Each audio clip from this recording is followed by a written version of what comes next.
ही अशी थोडी भुरभुर चालू आहे. असल्या ढगाळ वातावरणात आपल्या मित्राचा सोलार चालू आहे. हे त्याचा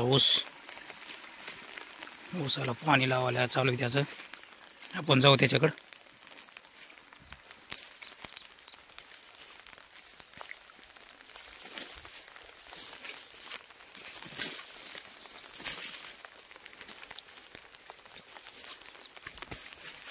कुठे गेला काय माहिती, किती लांब आहे.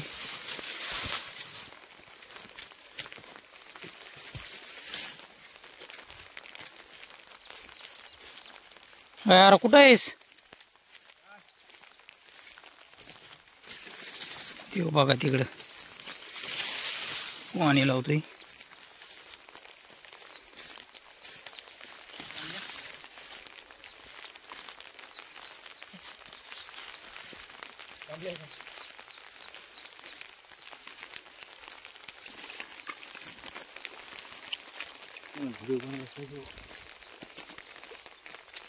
अरे किती उडीत पाणी लावायला?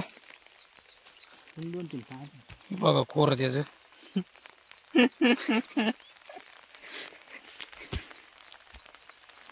एक नंबर कोर भरून भेटेल.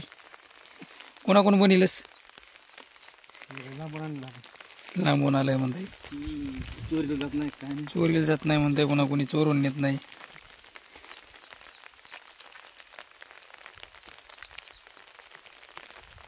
कोरे बघितलं की लांबून पळून जातात. कोणा नेमकं ते?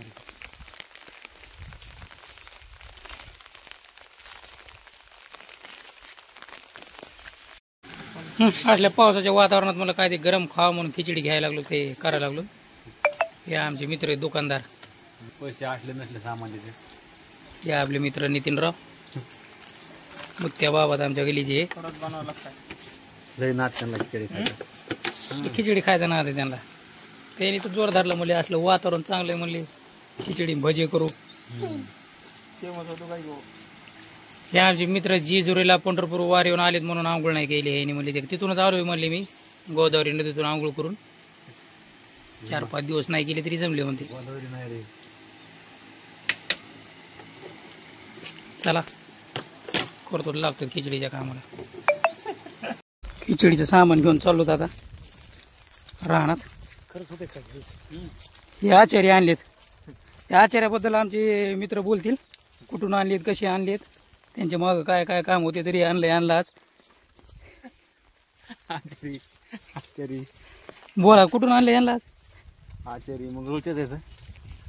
त्यांची आज तब्येत बरोबर नव्हती तरी आमचं ठरलं सकाळी की आज पाऊस चालू आहे, मग काय काम नसल्यामुळं खिचडी करायचं आमचं ठरलं. आचार्याला फोन लावला तर आचारी म्हणले माझी तब्येत बरोबर नाही, पण म्हणले येतो पोराचा नाद असते. काय 1 किलो खिचडी बनवायला किती टाइम लागतो काही करण्याचा कुठे. हे आमच्या आग्रह खाती आज आचार्य आलेले. चाललो तर आम्ही आता आखाड्याकडे. मस्त तिथं 2-3 थांबलेली आहेत. सरपण फिरपण गोळा केले त्यांनी. चूल पेन आपली साधारणच आहे. हे असं भुरभुर झाली ती अशा रस्त्याने चिकचिक झाली.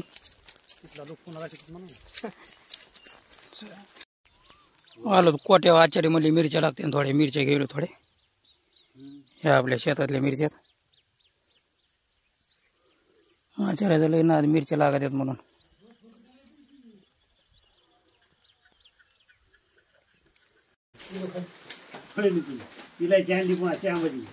आचार्य लागलेत कामाला. एक सामान काढायला लागले. या आपली चूल.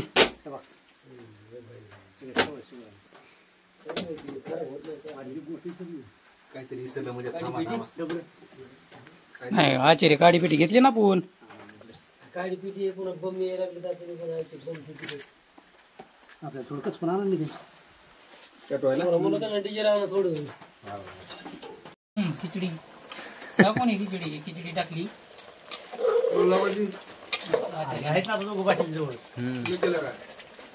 मैफिल सगळी आली.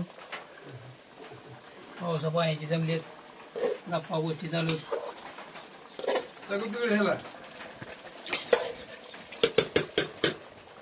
आचार्य बसले खिचडी टाकून. इथं आता जाळ लावा म्हणले आम्हाला हलवा. माझ्याकडे ते शिवगोमार्गी लोकांची कापस सगळी उगली होती त्याला पाणी लोक भागात भाऊचे काढ ना भाऊचे